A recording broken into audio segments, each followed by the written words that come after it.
నమస్తే అండి, నేను Kumari. Welcome to our channel Royal Garden. ఈరోజు ఈ వీడియోలో వచ్చేసి అడోనియం ప్లాంట్ ప్రూనింగ్ అండి. అంటే అడోనియం ప్లాంట్ని మనము ఎప్పుడు ప్రూనింగ్ చేయాలి, ప్రూనింగ్ చేసే ముందు తీసుకోవాల్సిన జాగ్రత్తలు, అలాగే తర్వాత తీసుకోవాల్సిన జాగ్రత్తలు ఏంటి అనే విషయాల గురించి అయితే ఈ వీడియోలో తెలుసుకుందాము. ఫస్ట్ అడోనియం ప్లాంట్ అండి, మనము ప్రూనింగ్ ఎప్పుడు చేయాలంటే అన్ని మొక్కలు వచ్చేసి మనము రైనీ సీజన్లో వింటర్లో ప్రూనింగ్ చేసుకుంటాం కదా. కానీ అడోనియం ప్లాంట్స్ అండి ఇవి డెజర్ట్ రోజ్ అంటారు. అంటే దీని కాడెక్స్లో అనేది వాటర్ అనేది ఎక్కువగా ఉంటుందండి. కాబట్టి మనము సమ్మర్ వచ్చే లోపు అంటే ఫిబ్రవరి ఎండింగ్ లోపు అండి, ఎప్పుడైనా కూడా సెకండ్ వీక్ తర్వాత ఫిబ్రవరి ఎండింగ్ లోపు ఎప్పుడైనా చేసుకోవచ్చు. తర్వాత జూన్లో ఒకసారి అనేది ప్రూనింగ్ చేసుకోవాలి. జూన్లో చేసుకునే దాని గురించి మళ్ళీ చూద్దాము. ఇప్పుడైతే మన ఫిబ్రవరి కదా, ఇప్పుడైతే చూద్దామండి. రైనీ సీజను వింటర్లో ఎందుకు చేయకూడదు అంటే మనము ఎక్కడైతే ప్రూన్ చేస్తామో అక్కడ ఆ మంచు కానీ లేకపోతే వర్షం కానీ పడినప్పుడు పైనుంచండి కాండం కుళ్ళ మొత్తము పైనుంచి మొక్క మొత్తము కుళ్ళిపోతుంది. కాబట్టి మనము సమ్మర్ వచ్చే ముందు కనుక ప్రూన్ చేసుకున్నామంటే సమ్మర్ మొత్తం, ఇవి సమ్మర్ ఫ్లవరింగ్ ప్లాంట్స్ కదా, సమ్మర్ మొత్తం కూడా ఎక్కువ ఫ్లవరింగ్ ఉంటుంది. ఇప్పుడు ఇంకా మనకు ఫిబ్రవరి మనం మధ్యలో ఉన్నాం, కానీ మన అడోనియం ప్లాంట్కి చూసారా ఫ్లవర్స్. నేను ఇంకా ఎటువంటి ప్రూనింగ్ కానీ దానికి ఎటువంటి ఫెర్టిలైజర్స్ కానీ ఏమీ లేవండి. మనము లో మెయింటెనెన్స్, అసలు మనకు ఎటువంటి కేర్ కూడా అవసరం లేదు. కానీ ప్రూనింగ్ అనేది చేయడం వల్ల మనకు ఈ కాడెక్స్ అనేది పెద్దగా అవుతుంది, బుష్గా అండి ఇలా పొడవుగా వెళ్ళిపోకుండా ఎక్కువ బ్రాంచెస్ అనేది వచ్చేసి మనకు ఫ్లవరింగ్ అనేది ఎక్కువగా ఉంటుంది. ఇప్పుడు ప్రూనింగ్ ఎలా చేయాలి అనేది చూద్దాం. ఇంకొక విషయం అండి, మనము ప్రూనింగ్ చేయాలి అనుకున్నప్పుడు మీరు 2 days ముందు వాటర్ అనేది ఆపేసేయండి. అలాగే ప్రూనింగ్ చేసిన తర్వాత 2 days అనేది వాటర్ అనేది ఇవ్వకూడదండి. అప్పుడే మనకు ప్లాంట్ అనేది, అదే చెప్పాను కదా ఇందులో కాడెక్స్లో వాటర్ ఉంటుందని, మనం ఎప్పుడైతే ప్రూన్ చేస్తామో వెంటనే వాటర్ ఇచ్చామనుకోండి పైనుంచి కుళ్ళిపోతుంది కాండం. అందుకనేసి మీరు చూసారు ఇక్కడ ఒకసారి చూడండి, నేను ఒక 2 days అనేది మొత్తం ఇక్కడ ఒకసారి చూసారా మొత్తం ఎలా ఉందో పొడి పొడిగా. ఇలాగా 2 days అనేది వాటర్ ఆపేసేయండి. ప్రూన్ చేసిన తర్వాత 2 days అనేది వాటర్ ఆపేసేయండి. ఇప్పుడండి ఇక్కడ వచ్చేసి నేను మీ దగ్గర కొత్త బ్లేడ్ ఉంటుంది కదా, లేకపోతే కొత్తది ఒకటి బ్లేడ్ అనేది కొనుక్కోండి. ఇది వచ్చేసి సర్జికల్ బ్లేడ్ అండి. నేనైతే ఇవి నా దగ్గర ఎప్పుడు ఉంచుకుంటాను, ఇవే వాడుతుంటాను. లేదు అనుకుంటే మీరు మీ దగ్గర ఉన్నటువంటి కొత్త బ్లేడు వాడండి. మీ దగ్గర పాత చాకులు కనుక ఉంటే వాటిని స్టెరిలైజ్ చేయాలండి. అంటే ఫంగల్ ఇన్ఫెక్షన్స్ అనేవి రాకుండా మొక్కకి హైడ్రోజన్ పెరాక్సైడ్ కానీ లేదంటే డెటాల్ ఉంటుంది కదా మన దగ్గర, ఆ డెటాల్తో కానీ ముందు స్టెరిలైజ్ అంటే క్లీన్ చేసుకోండి చాకుని. అయినా కూడా అండి పాత వాడడం కంటే కూడా మనకు బ్లేడ్ అనేది తక్కువ రేటే ఉంటుంది కదా, కాబట్టి బ్లేడ్ అనేది యూజ్ చేయండి. నేనైతే ఇది సర్జికల్ బ్లేడ్స్ అండి, ఇవి నా దగ్గర ఉంటాయి చూసారా, ఇదైతే వాడుతూ ఉంటాను. ఇది బాగా షార్ప్గా ఉంటుంది. కొత్త బ్లేడ్ అండి, ఇలాగా కొత్తది తీసుకోండి. ఇప్పుడు ఈ ప్లాంట్ ఉంది కదండి, మనకు ఇక్కడ దాకే కావాలి బుషీగా అనుకుంటే మనము ఇక్కడ దాకా కట్ చేసుకోవచ్చు. లేదు మాకు పైకి కావాలంటే ఇక్కడ కట్ చేసుకోవచ్చు. మనకు ఇప్పుడు ఇక్కడ నుంచి స్టెమ్ వచ్చింది కదా, కాబట్టి దీనికి స్ట్రైట్గానే ఉంటే అన్ని బుష్గా ఉన్నట్టు ఉంటాయి. కాబట్టి మనము దీనికి లెవెల్గా కట్ చేసుకుందాం అన్ని. తర్వాత మనం అలా కట్ చేసుకోవడం వల్ల ఏమవుతుందంటే ఈ కాడెక్స్ అనేది పెద్దగా అయ్యి ఇక్కడే మొక్క అనేది మనకు బోన్సాయి లాగా చాలా చూడడానికి అందంగా ఉంటుందండి. ఇప్పుడు కట్ చేస్తాము. కట్ చేయడం కూడా ఎలా కట్ చేయాలంటే 45 degree యాంగిల్ కట్ అనేది చేయాలి. స్ట్రైట్ కట్ అనేది చేసామంటే వాటర్ అనేది దాని మీద పడి మొక్క అనేది పైన నుంచి కుళ్ళిపోతూ వస్తుంది. ఇప్పుడు మనము స్ట్రైట్ కట్ కాకుండా 45 degree యాంగిల్ కట్ అనేది చేద్దాం. చూసారు కదా, ఇక్కడ బ్లేడ్ తీసుకొని ఇప్పుడు దీని ఇలాగే ఉంచేద్దాము.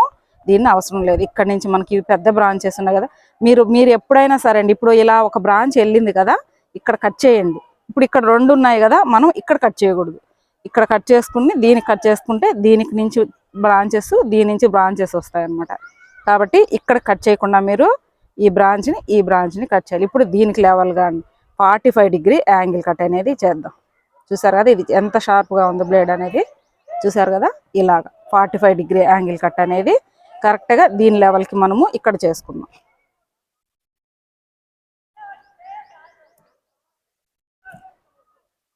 చూసారు కదా ఇలాగా 45. ఇప్పుడు దీనికి కరెక్ట్గా ఇక్కడ అనేది చేద్దాం. ఇంతేనండి, చాలా ఈజీ. ఇప్పుడు మనం కట్ చేసిన తర్వాత మొక్కని ఇలానే వదిలేసేయకండి. మీరు ఏదైనా సరే అండి, కాటన్ కావచ్చు లేదంటే టిష్యూ పేపర్స్ ఉంటాయి కదా, అది తీసుకొని మనకి ఇక్కడ లిక్విడ్ అనేది వస్తుంది కదా, ఈ లిక్విడ్ అనేది బాగా క్లీన్ చేసేసేయండి. ఇక్కడ ఇలాగా క్లీన్ చేయండి మొత్తం.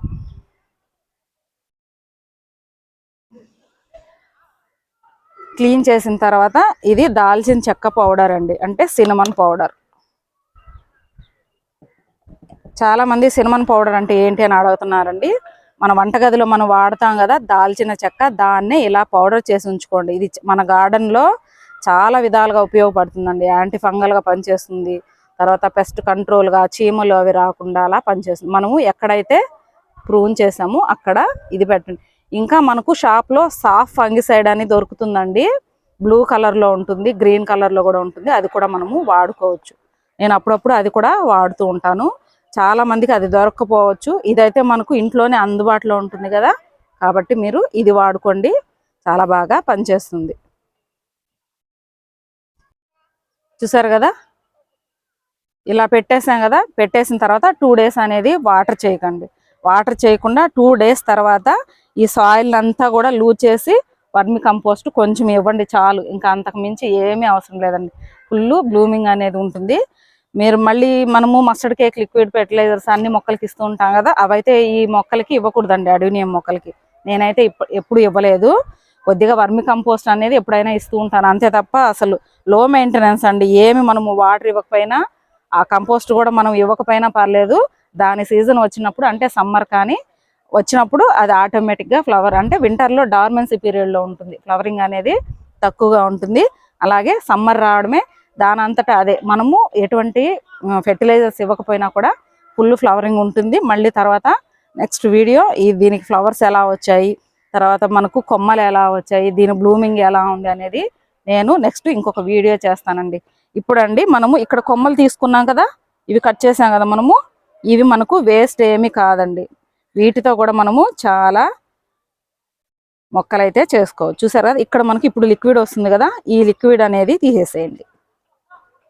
ఇలా ఈ లిక్విడ్ని ఇలా తుడిచేసేయండి. ఇలా తీసిన తర్వాత ఇక్కడ లీవ్స్ అన్నీ అండి, లీవ్స్ అన్నీ కూడా రిమూవ్ చేసేయండి. పైన కొంచెం చిగుర్లు ఉంచుకోండి చాలు మొత్తము.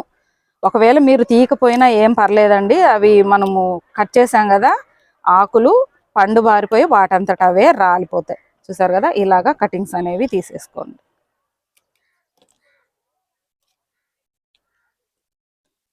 లీవ్స్ తీసేసి పైన చిగుర్లు ఉంటాయి కదా, అవి కొంచెం ఉంచి లీవ్స్ అన్ని తీసేసేయండి. ఇంకొక విషయం అండి, ఇవి ప్రూనింగ్ చేసిన తర్వాత చేతులు అనేవి చాలా నీట్గా కడుక్కోండి. ఎందుకంటే ఈ లిక్విడ్ ఉంది కదా, అది మనకు చేతులకు అంటినప్పుడు ఇది చాలా చేదుగా ఉంటుందండి. ఇంతకుముందు నాకు తెలియక మనం ఫస్ట్ ప్రూన్ చేస్తాం కదా, చేసిన తర్వాత ఆ చేతులు ఆటోమేటిక్గా మనకు నోట్లోకి అలా వెళ్ళినప్పుడు అండి చాలా చేదుగా ఉంటుంది. కాబట్టి ఖచ్చితంగా మీరు ప్రూనింగ్ చేసిన తర్వాత ఈ లిక్విడ్ తుడుస్తాం కదా, చేతులకు అంటుకున్న తర్వాత జాగ్రత్తగా నీట్గా హ్యాండ్ వాష్తో కడుక్కోండి. లేదంటే కనుక చేతికి గ్లౌజులు కనుక ఉంటే వేసుకోండి. ఇప్పుడు మనము ఇవి కటింగ్స్ తీసుకున్నాం కదా, ఈ కటింగ్స్ని ఈ సినమన్ పౌడర్గా ఉంది కదండి, ఇందులో ఈ కటింగ్స్ ఉన్నాయి కదా, వీటిని ఇలా డిప్ చేసి ఒక 2 days అనేది పక్కన పెట్టేసేయండి. 2 days ఇవి ఇక్కడ మనకు అంతా ఎండిపోయినట్లు అవుతుందండి, అలాగా అవ్వాలి. అవ్విన తర్వాత మనము కటింగ్స్ ఎలా పెట్టుకోవాలి అనేది తర్వాత వీడియో చేద్దాము. ఒక 2 days తర్వాత చేద్దాము ఈ కటింగ్స్ గురించి. నా దగ్గర ఇంకా చాలా మొక్కలు ఉన్నాయి కదా, అన్నీ కలిపి ప్రూనింగ్ చేసుకుంటాను. ప్రూనింగ్ చేసుకున్న తర్వాత అన్ని కటింగ్స్ ఎలా పెట్టాలో చూపిస్తానండి. అన్నీ చూపించాలంటే ఇప్పుడు టైం అయిపోతుంది కదా, కాబట్టి ఒక్క మొక్కకి చేసి చూపిస్తే మొత్తం అన్ని మొక్కలకి సేమ్ ప్రాసెస్ అండి, ఇలానే చేసుకోవచ్చు మీరు. అందుకని నేను ఒక మొక్కకైతే చేసి చూపించాను. ఈ కటింగ్స్తో కూడా ఎలా పెంచుకోవాలి, మీకు అందరికీ తెలుసు కదా, అడేనియం ప్లాంట్ బయట కొనాలంటే మనకు ఎంత కాస్ట్ ఉంటుందో. ఇది నేను సీడ్తో పెంచుకున్నదండి. ఇది కాడెక్స్ చూసారా ఎంత బాగుందో, ఇది బయట కొన్నది కాదు, సీడ్స్తో పెంచుకున్నదండి. మన దగ్గర ఆల్రెడీ సీడ్స్ వస్తూ ఉంటాయి కదా, సీడ్స్తో అలాగే ప్రూనింగ్ చేసిన తర్వాత వాటి కొమ్మలతో నేనైతే చాలా వందల మొక్కలు అయితే ఉన్నాయని మీకు తెలుసు కదా. చూసారు కదండి, ఈరోజు మనము అడేనియం ప్లాంట్ని ఎలా ప్రూన్ చేయాలి, ప్రూన్ చేసే ముందు తీసుకోవాల్సిన జాగ్రత్తలు, తర్వాత తీసుకోవాల్సిన జాగ్రత్తలు, వాటి గురించి చూసాం కదా. నెక్స్ట్ ముందు వీడియోస్లో ఇంకా మనము అడేనియం ప్లాంట్స్ని ట్రాన్స్ప్లాంట్ ఎలా చేయాలి, సాయిల్ మిక్స్ ఏంటి, కటింగ్స్తో ఎలా పెట్టాలి, ఇలాంటి చాలా విషయాల గురించి అయితే మాట్లాడుకుందాము. వీడియో నచ్చిందని అనుకుంటున్నాను. నచ్చితే ఒక లైక్ చేయండి, అలాగే కామెంట్ చేయండి. థ్యాంక్స్ ఫర్ వాచింగ్ అండి.